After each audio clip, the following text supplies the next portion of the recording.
If you don't know the protections you need to put into place, or if there aren't any protections there, then you are really at risk of being defrauded. It's one of the most underreported crimes out there, even though it's one of the most commonly experienced crimes out there. Our fingers are doing the talking before our brain can do the thinking. What we have here is a perfect storm. So victims feel ashamed or afraid to report. But when we're talking about organisations, there is a reputation to protect. The money that's taken from you, whether it's 20p or £20,000 or more, is going to fund really awful things, terrorism, child sex trafficking, drugs, guns, you name it, they'll use it. This is What the Fraud, a podcast by Sumsub, where digital fraudsters meet their match. I'm Thomas Taraniuk, Head of Partnerships at Sumsub, the global verification platform helping to verify users, businesses, and transactions. In today's episode, we're examining something that's the subject of many popular true crime podcasts and even turned into hit Netflix shows like The Tinder Swindler. I'm, of course, talking about dating fraud and, more broadly, fraud in online media. A case that caught my eye this week was one from the UK. Retired mother of two, Lynn, from Cheshire, was manipulated by a man she met online called Derek. He claimed he was living in Dubai and made multiple requests for Lynn to send him cash, with the promise that they would go on expensive holidays together.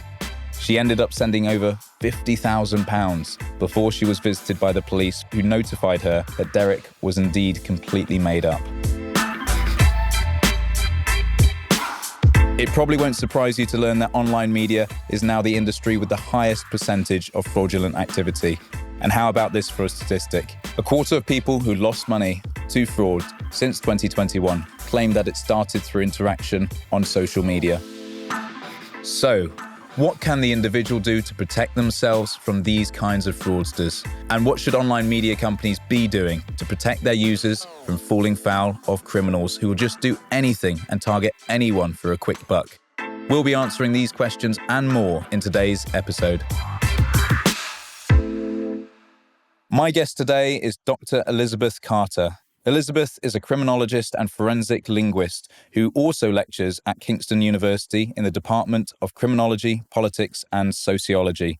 She speaks at conferences and events all over the world and often works directly with the police, local authorities, financial industry, charity sector, online dating sector, and other organisations in fraud prevention. Dr. Elisabeth Carter, welcome to What the Fraud. Thank you so much. It's great to be here. Fantastic to have you here with us. So, as I mentioned in our introduction, online media is particularly vulnerable to fraud. In Sumsub's 2023 Identity Fraud Report, we found that online media was the industry with the highest percentage of fraudulent behaviour compared to professional services, healthcare, and financial technology. So, compared to those other industries that I just mentioned, what are some of the unique challenges that online media faces when it comes to fraud? Well, when it comes to fraud, what we have criminals, fraudsters moving into the online arena. Whereas before COVID in particular, they would be in physical spaces, they've moved online, but so has the general public. And that's crucial, really, because digital natives, they were always in the online arena. But those of us that are not digital natives have moved there ourselves. And it's a bit like I've described it as akin to driving a car without a seatbelt. If you don't know the protections you need to put into place, or if there aren't any protections there, then you are really at risk of being defrauded. And in person, we have our ideas about who we can trust. Online, anyone can be anyone. And particularly with the rise of AI, we have some major issues there. Oh, absolutely. And we've covered AI quite a few times on the podcast, yes, as you probably indeed, heard as well. And it is just a massive issue. And we've covered Taylor Swift and all of these other actors, celebrities who are being taken advantage of from a distance online, utilising technology, which should be used for good, although it is being used for these malicious, let's say, acts. So from your end as well, Elisabeth, why do you think fraud is so prevalent in online media? I think because the risk to criminals is quite low and the ability to put out messages to hundreds and thousands of individuals is relatively easy. And something that a term that fraudsters use, which is awful really, it's low-hanging fruit. They'll put out messages that might seem obvious to some people but not obvious to others, and victims will essentially self-select themselves, which leads to this sense of shame about being a victim. There should be no shame. But particular words, particular phrases, depending on the context, you will get victims biting and saying, oh, yes, I'll respond to that. So in online spaces, it's much easier to tempt people into responding and to seem genuine. Most definitely. And especially when you have all of these media capsules like Facebook, billions of users, and Instagram as well. It's a statistics game where they can throw a wide net and people will be drawn in. This reminds me of one of our clients. Before Sumsub, they were kicked out of all of the major app stores because of the issues that they were having with user age verification. After switching to Sumsub and utilising our age estimation and liveness solutions, they were able to continue their business and back operating on the marketplace. Could you give us an insight, Elisabeth, into the reputational and financial harm social networks and dating apps face because of fraudulent behaviour? Yes, this is a really tricky one because what we want is organisations and individuals to report fraud, but we know it's one of the most underreported crimes out there, even though it's one of the most commonly experienced crimes out there.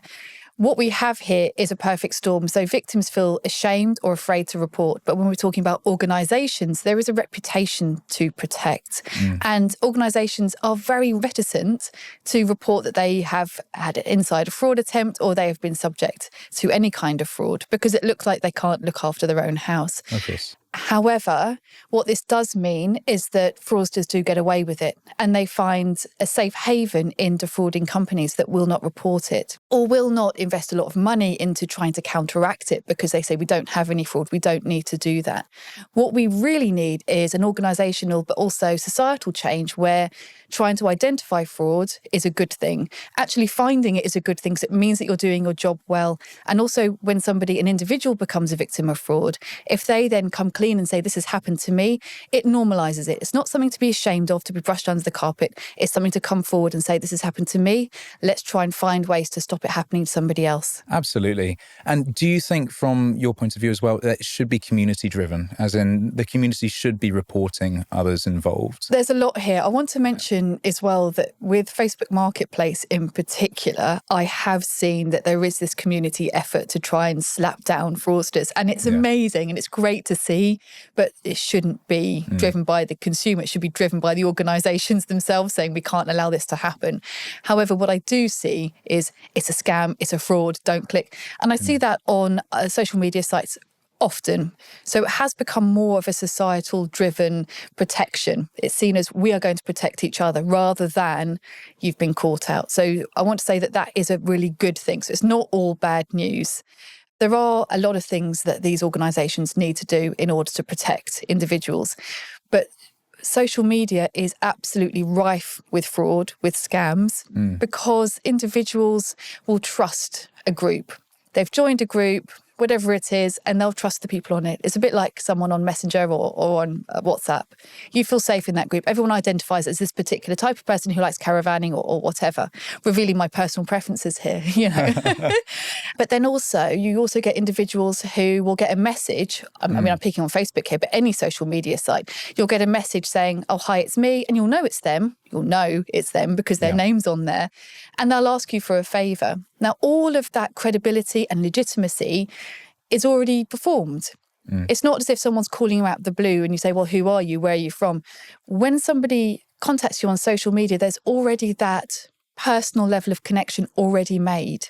And they only have to do something to break that to make somebody think, hang on, is this a fraud? But they just won't do something to break it. They'll just continue building that level of trust. Yeah, trust is given, not earned. Yes. I feel like it's a bit difficult to filter out these fraudsters, I'm guessing. Yeah, and it's very quick as well. It's the touch of a button. So you reply before you even think about it. Yeah.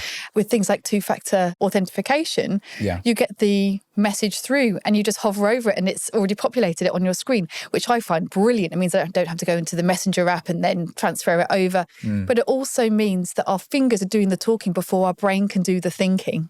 So there needs to be some kind of friction in there. But like I say, on social media, everything works so quickly. The trust is already there. Exactly. And specifically with social media, these giant media companies, they don't want to enter friction to the process. And that even might be what we do around the KYC, because it might add a couple of seconds. It might, okay, well, we're going to lose that customer then. But that's not always the case. It adds a level of security which enables the community to feel safe and actually act on trust. How is responsibility weighted between platform protocol and security and the individual user's vigilance as well? At the moment, it's very heavily weighted towards the individual. So the individual has made a choice and it's their choice, and that is their fault. They've been negligent. In many cases, it's seen as negligence. Of course, we've heard in previous episodes on this podcast, which I've really enjoyed, we know that the payment services regulator have made these changes that are coming in very soon, which means that, negligence is something very different now, and quite rightly so. It isn't just an individual. And when we're talking about frauds, when we're talking about APP fraud in particular, we know that now that it's a type of grooming rather than someone doing something silly. So it's not a conscious thing that somebody's doing wrong. In fact, it's quite the opposite. So to put the responsibility on the individual, who is actually a victim of crime here, and not someone who's just throwing their money around, is particularly wrong. And it should be a group effort. Now, in terms of when we're talking about protection messaging or consumer education, I was thinking about this on the way here today, actually, and I was thinking, I'm a lecturer and I teach criminology students, undergraduates and postgraduates, and I teach them, and then they have exams and they have essays. Yes. Now, if a couple of them fail and a lot of them do quite well, the ones that fail haven't quite got it. They need re-educating, they need more information. What happens if 95% of them fail? It's my fault. I haven't taught them properly, or the information that I have given hasn't gotten through in the right way. And this is where I think we are at the moment in terms of fraud prevention and protection messaging. We can say we're putting lots of information out there, but if it's still the most commonly experienced crime in the UK and one of the most underreported crimes, the education piece isn't hitting the spot. It's not that it's not getting through, it's just it isn't doing what it's supposed to be doing.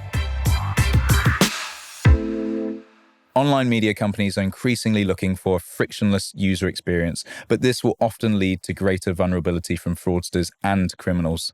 Do you think there is a need for mandatory verification, Elisabeth, on these media platforms to actually combat fraud? Yeah, this is the ultimate question, really. And it's the same in the banking industry, the financial industry too. How can you maintain that user experience? Don't drive your customers away. Don't make it so full of friction that you can't do what you want to do. My answer to this is that it needs to be more standardised. And also this idea about protection needs to be something that is sought after. And you would be happy if the place that you're trying to go online dating is one that's one of the best protected. So rather than it being a bad thing, having this friction, it should be seen as a good thing. But I fully understand that that's, a bit pie in the sky in terms of people just want to get online and date and they don't want to put loads of their personal information out there. I would have this balance. I do think that social media organisations, companies and dating apps do need to have this level of understanding that if somebody is registering and then they're registering multiple times from the same IP address, or they're using the same profile picture, or they're using similar types of words in their bio, that they need to be flagged up. So there needs to be some kind of bottom line there behind the scenes. But then also there does need to be some kind of registration of individuals. And it has to be framed as protection. Like I say, with bank accounts, we need to do that for bank accounts. I think if you're going to be dating online, you need to do that as well. What we need to avoid is, just like with banks, we need to avoid then social media companies, dating apps saying, well, we're one that doesn't have any of these. We have a friction-free experience, because that is where all the fraudsters will go to. Absolutely. But maybe it needs to be more of a soft touch point, soft landing, behavioural analytics, looking into the IP address, change of accounts, change of devices, behavior, everything else, and maybe less focused on the point of entry. But of course, if you want something which is completely safe, then there needs to be that friction. Yeah, I think also quite a lot of the population think that they will never be defrauded, that they will be able to spot it. That's quite obvious to see. I'm guilty of that, I think, as well. I think we all are to some point, really. But to have that kind of awareness is really important. But then also the harms as well. I might lose 20 quid or something. They might think that's not a problem, but actually it's your data that's been taken and sold. And then later on, it might be your life savings or your whole bank account. And you might have a target on your back at the end of the day. Absolutely. And there's a horribly named suckers list. Once you have become defrauded, you are more likely to be defrauded again. But then also the psychological harm, particularly of romance fraud, is so devastating and has been described in research as devastating, as akin to the psychological harm of rape. So it's really, really awfully psychologically damaging. So I think we also need to do that as well, because I think quite a lot of people online dating think, all these protections, they're for someone silly giving their money away. So again, this education piece around for society, that this is not silly people giving away money to, whoever. It's actually a psychological harm like coercive control or, domestic abuse. Absolutely. And it will impact their trust for life. Absolutely. Like any physical relationship as well. Yeah. So for our audience, would you be able to describe romance scam, romance fraud? Would you be able to describe what that entails? Yeah, absolutely. I tend to go more towards fraud because that's the legal term, but I understand that, in popular culture, it's known as scam, but we're trying to bridge the two here. So yes, romance fraud is where, you're dating online, or it doesn't have to be an online dating site, it could be anywhere. Yeah. But somebody is there with the express intent to try and defraud you of your money, and they'll pretend to be someone in order to do that. Yeah. But it won't be obvious. If it's obvious and you spot it, then that's fine. But most of them aren't spottable because you're in there and you're looking for a romance.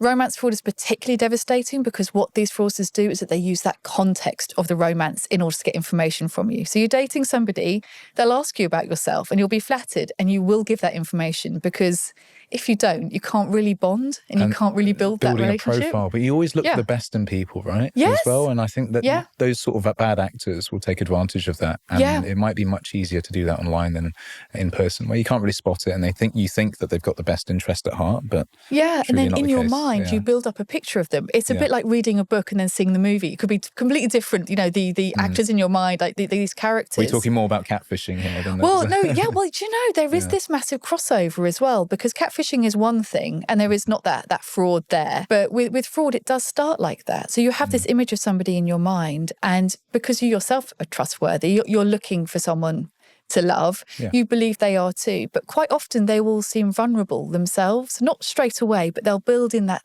vulnerability little by little. And then you feel that you have to protect them. They might say they've been defrauded before. They might say, be careful on here because there's lots of scammers. And then you feel like, I need to be really, gentle with them because they're a little bit traumatized. And that's when you start getting that, I'm the only one that you can trust. And you start getting really into that situation where you don't really talk to anyone else about the relationship because you want to protect that person, that they're a fraudster. They do loads of things in order to try and dull down these alarm bells. They can't meet online, they can't meet you in person. There's always an answer for it. And if you start questioning it, then you feel at fault, just like in domestic abuse. What would you say is the best sort of step for educating people on what to look out for when talking to a stranger online, through a dating app, through a Facebook Marketplace, through Instagram? What are the telltale signs? It's an interesting one because the signs are quite often different, and they will not seem alarming to you because in that context, they will know what is going to alarm you and what's not going to alarm you. They'll always have an answer for it. But what they can't do is manipulate or groom other people outside the relationship. So be upfront with whoever you're talking to, if it's on Marketplace, if it's somebody you're going to be dating online, and say, look, I told my sister everything and I'm going to tell her everything. She's my wing woman. She's my whoever. And if you get anything other than a positive response from that person, you don't want to date them. Because essentially, this is someone saying, I'm going to protect myself. I'm going to put my seatbelt on. It's not because I think you're a fraudster. It's because I want to protect myself. Because these fraudsters get around it. Oh no, but I'm special. Oh no, but that's just for scammers. No. It's for absolutely everybody. So if someone has an issue with you trying to protect yourself, then they're out anyway. Another one is to kind of follow how you're feeling. So something that these fraudsters will do is try and rush you into a decision, into pressing that button. Something will be urgent. If you're feeling like you need to do something quickly, if your heart is racing, so it might not be you need to do this quickly, they might not be saying that directly, but they'll be making you feel like that. If you start getting those feelings, talk to someone and say, hang on, I'm feeling rushed. What do you think? And that will break that straight away. 100%. And like with many things, sleeping on it is also a very good cue, I think. Nothing is so urgent that it needs to be done that moment. And also nothing is that important that only you alone can do it. There will always be someone else who can help. And is it your responsibility to help someone who's in this pickle somewhere else? No, it's not. What you can do is help to find them someone who can help, for example, an embassy in their country, calling the police, for example, but you will never be the one person in the world who is the only person who can help. And your money isn't the only money that is in existence. It's really important. You're really funneled into this kind of really linkered set of thinking. And it's not your fault at all, but because of that grooming, you feel like you are the only one and you need to do it quickly. And if you don't, you're responsible for their financial well-being, you're responsible for their psychological well-being. You're not.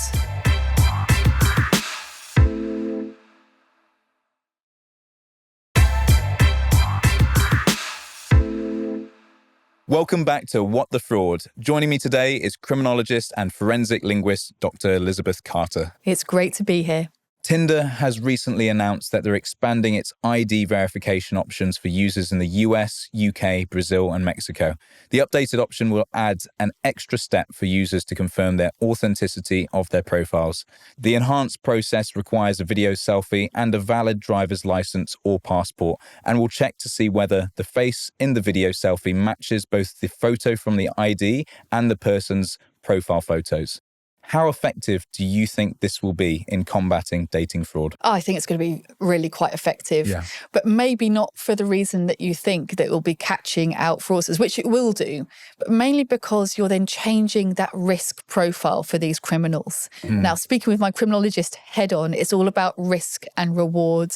Now, the reason why these fraudsters go onto these sites to defraud individuals is because it's easy and it's low risk. If you start building in, we talked about friction earlier, if you start building in friction for the criminals, they will move elsewhere, which of course is an issue for where are they moving, but you will get fewer doing it purely because it's more risky. And it's not just individuals. We're talking about organised crime gangs, right? And they are playing a statistical game where they're casting this wide net.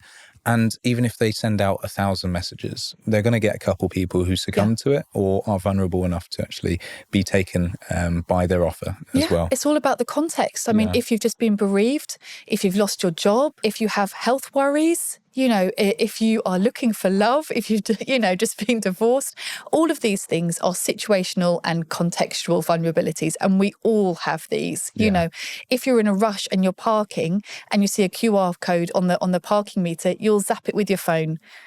Have you checked if that's stuck on? Have you run your fingers over it? It might be that criminals have put that on there and now they're taking your money and your data.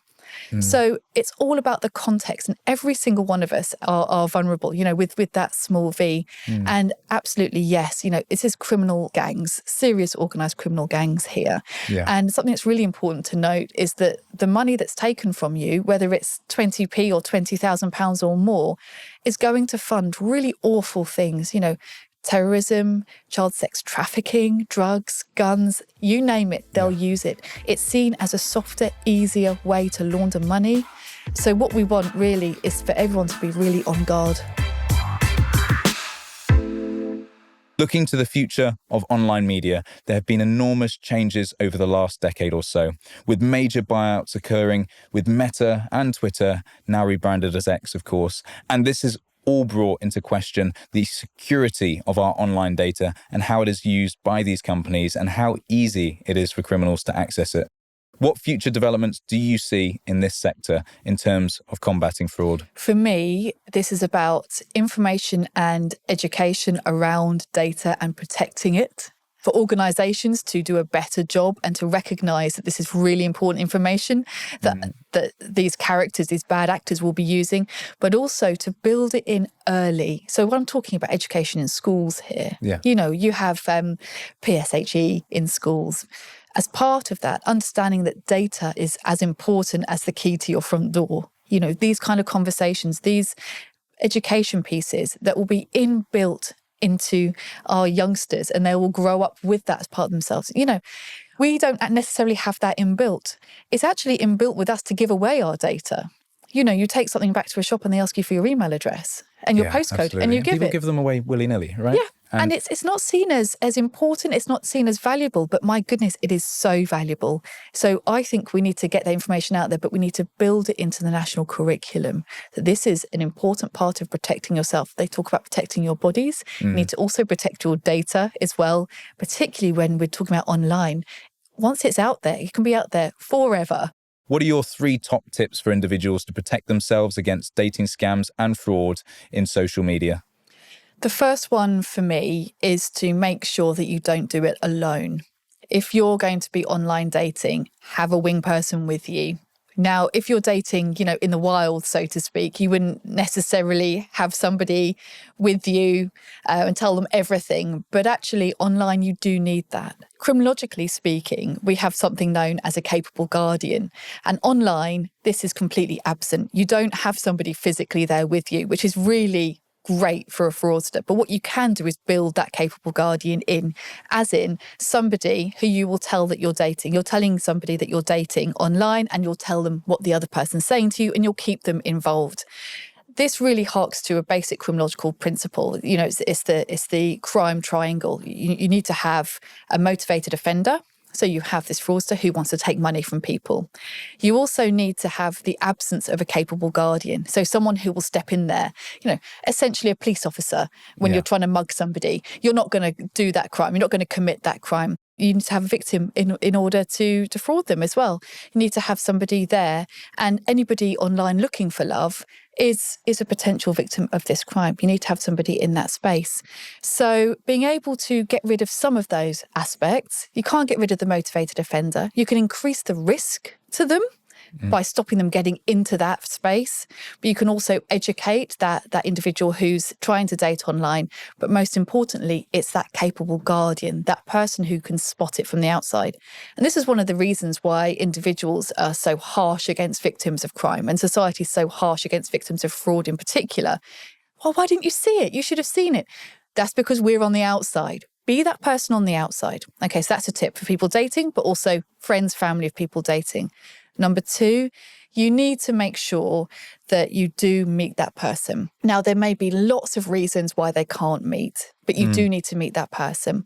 And if somebody's going to be asking you for money, it does happen, and it might not be direct. So whenever you feel like you want to transfer some money, even if it comes from you, especially if it comes from you and you think, I really want to do this, talk to someone else. First of all, talk to your bank, talk to your friend and say, hang on, I really think I need to do this. And the third one is actually, if you have been a victim of fraud, it is not your fault. You must report it. So many people don't report it. Report it to Action Fraud, or if you're in Scotland, ring 101. It's really important. And also seek help psychologically as well. Go to victim support. These things are really, really important. Don't hide away. We need to know the true figure of crime, and we need to make sure you get your support and that you get, financially you're back whole again. Elisabeth, thank you so much for joining us on What the Fraud today. It's been great having you. It's been a pleasure. Thanks for joining us once again for another episode of What the Fraud. Next time, we'll be looking at fraud in e-commerce. The e-commerce market is already huge, but it's been growing even faster since the pandemic. According to Statista, retail e-commerce sales amounted to $5.2 trillion worldwide in 2021, and are forecast to grow 56% over the next few years, reaching $8.1 trillion by 2026. With the growth of e-commerce comes an increase in fraud and money laundering through internet purchases. According to the e-commerce reports, the industry loss in 2022 was estimated at $41 billion. These are huge numbers, and they appear to be getting bigger. So what can the industry do as a whole to protect themselves and their customers from criminal activity? And what can the individual do to ensure their online transactions are safe and secure? We'll be chatting to Adam Sherlock, the fraud and payments manager for international footwear brand FitFlop, to discuss all of this and more.